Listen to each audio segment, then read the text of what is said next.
Big news in Zillow world. And really, when we say Zillow world, that's really real estate in Yeah, general sure. nowadays. And, it started with some rumblings maybe a couple weeks ago, Darren, right, of Zillow Offers stopping their iBuyer program called Zillow Offers. And basically, they stopped buying. And then quickly, about a week later, we find out, oh, they're out of this business. They've stopped. It's halted. And so it leads on, of course, to our discussion about Zestimates. But we've got an article here. I can read through it. I don't know how long it is. It's not too long. But with that in mind, do you want to talk a little bit about it now? And let me get this article up. Sure. Yeah. So, with the breaking down why this was not a successful program, we have a little bit of an understanding from an internal perspective how Zillow functions in this world. And a part of that is Zestimates. Another part of that is a highly overworked realtors who in all sincerity, were probably extremely happy to become a part of this Zillow program, who was offered to a select group of agents to participate on their behalf because they didn't have their own local agents. But they just became completely buried in volume, Right. completely buried. And Zillow takes a big percentage of the commission, and then they have to, it just gets divvied up in so many ways that they probably weren't going out and getting the best realtors to work alongside them to meet the need of Right. volume. So a combination of relying on a mathematical equation and then highly overworked realtors did not equal a successful end for this. And in all sincerity, I'm very happy to see them getting out of this business because they weren't doing the profession um, any good. Right.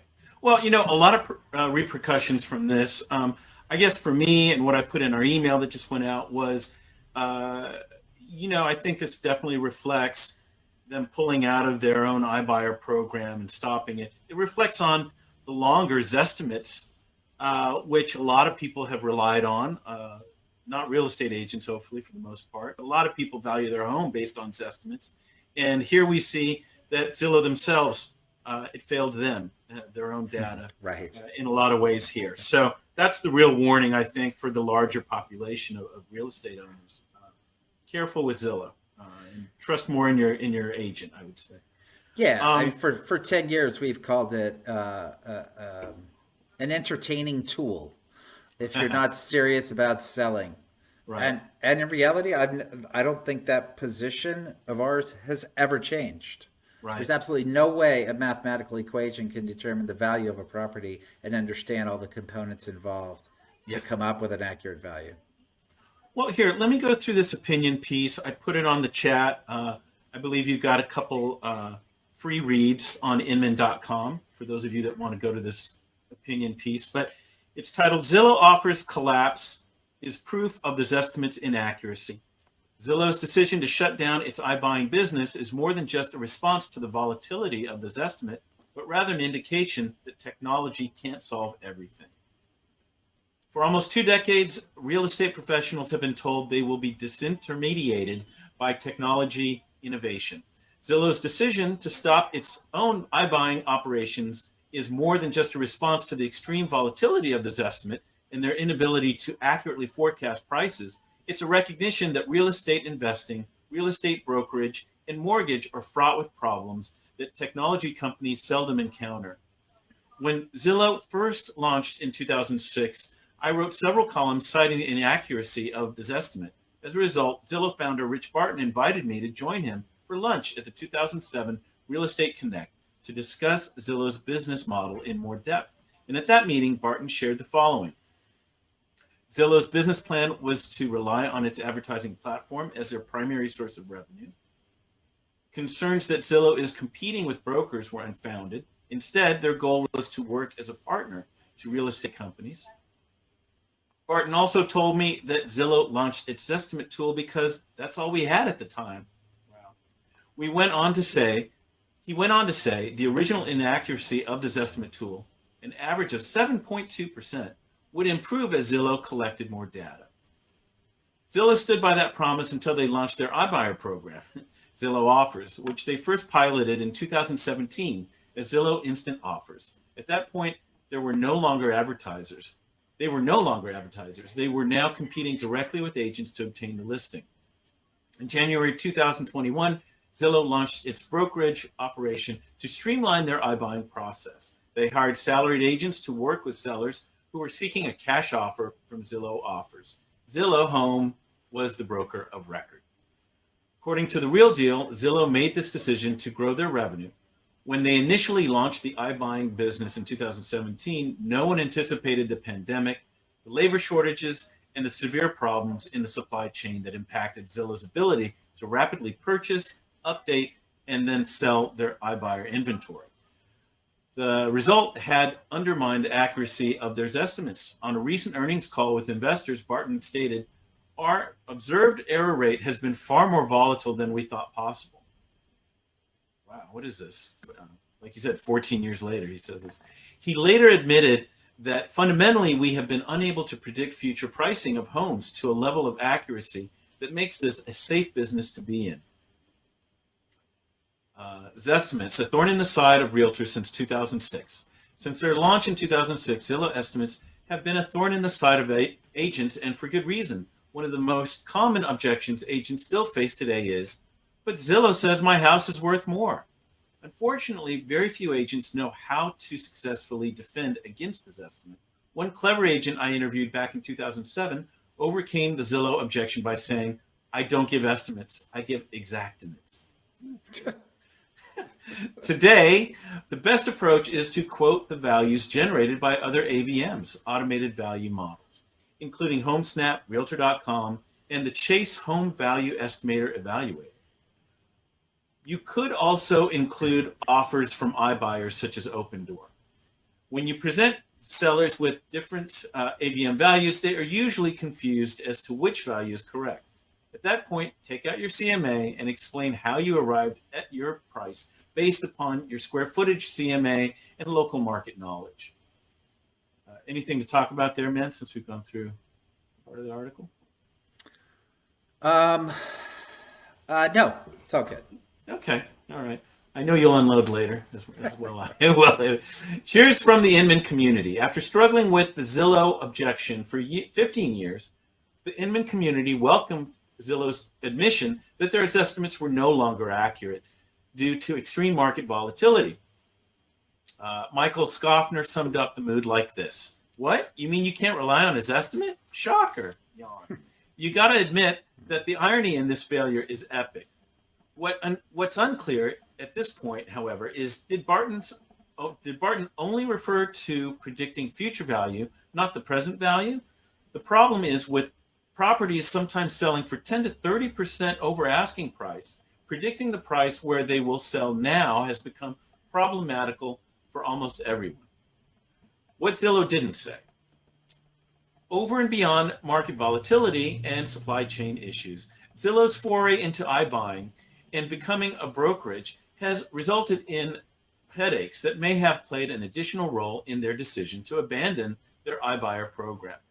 One of the most notable issues may be antitrust lawsuit filed by Rex Real Estate against NAR and Zillow that resulted in the DOJ intervening. On September 2nd, 2021, the U.S. District Court Judge, Judge Thomas S. Zilli, ruled in Rex's favor, saying that the brokerage has provided sufficient evidence to back up their antitrust allegations, which hinged on Zillow's execution of NAR's no commingling rule to separate non-multiple listing service listings from MLS listings on its website. CoStar throws down the gauntlet. At Inman Connect Las Vegas, Andy Florence, founder and CEO of CoStar Group, declared war on Zillow's business model. CoStar is the global leader in commercial real estate information, analytics, and news. They also own apartments.com, and they are now making their move into residential real estate.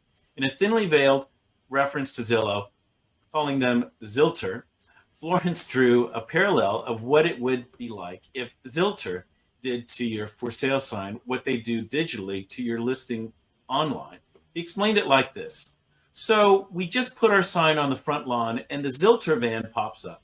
A guy hops out and he sprays he spray paints over the agent's name, the broker's name, and their phone number. Now, by law, you must have the listing agent's name on the sign. So he staples a little business card to the bottom where technically you could see it, and then puts a different agent's name up there on the sign.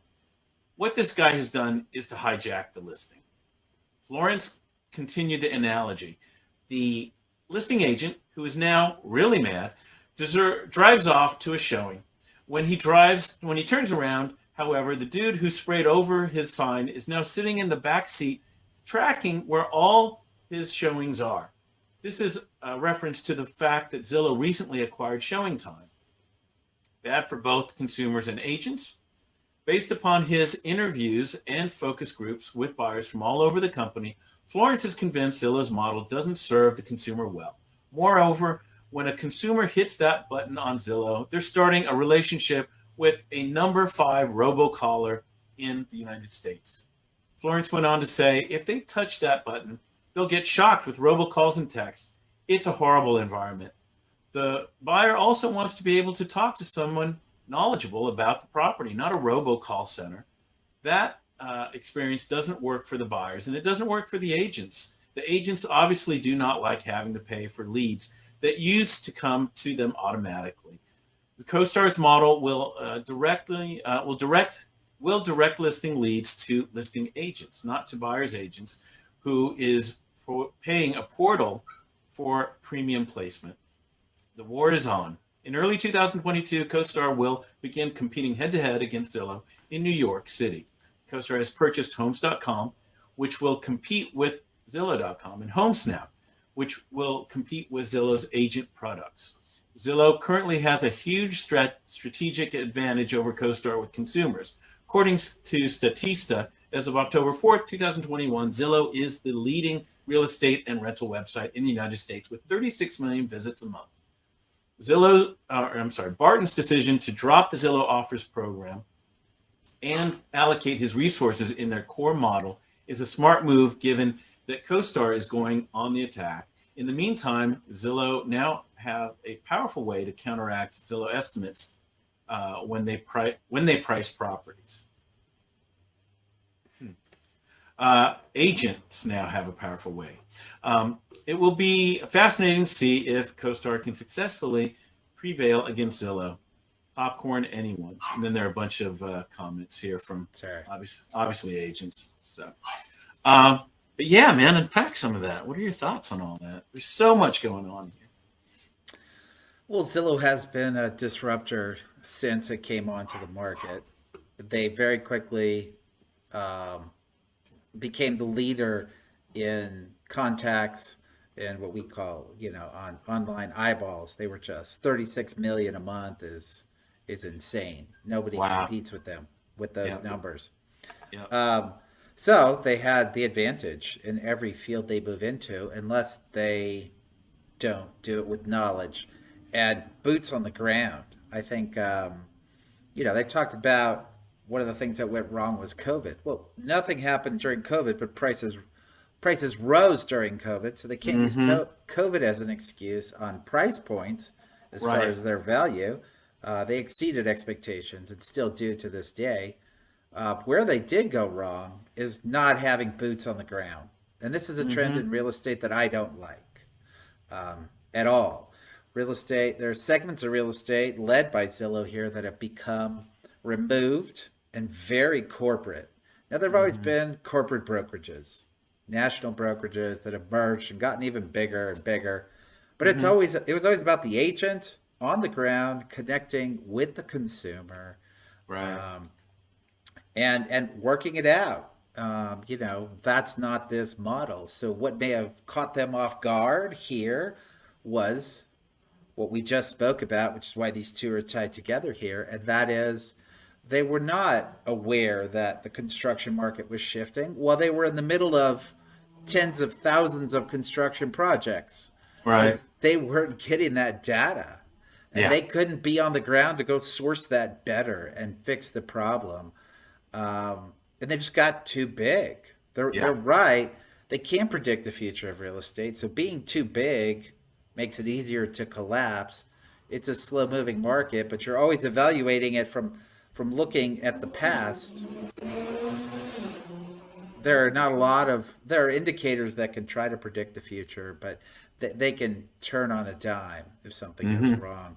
So I take this as I like the fact that Zillow's taken a step back and maybe more boots on the ground, smaller teams, independent people connecting with individuals is how to sell real estate.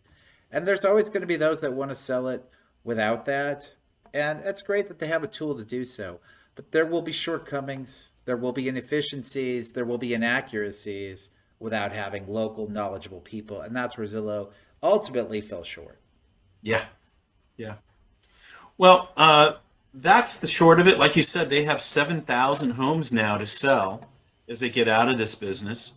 And, it shows that data is not everything. Yeah, you do need a local person with local understanding and somebody to really be human with the other human. No doubt about that. Sadly, they're a big corporate company. They'll go out and sell an additional 100,000 shares and just, take the loss and move on.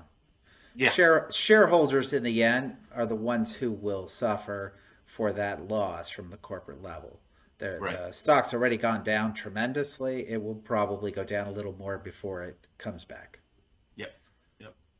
Okay. Well, there you go. I'm sure we'll talk about this more as things develop. But for now, and we said this in an earlier stream, but if you need to leave tomorrow and you need to get to your job to New York or wherever, iBuyers can be great. Other than that, though, if you've got some time, it might be worth your while to make a little bit more money and be patient.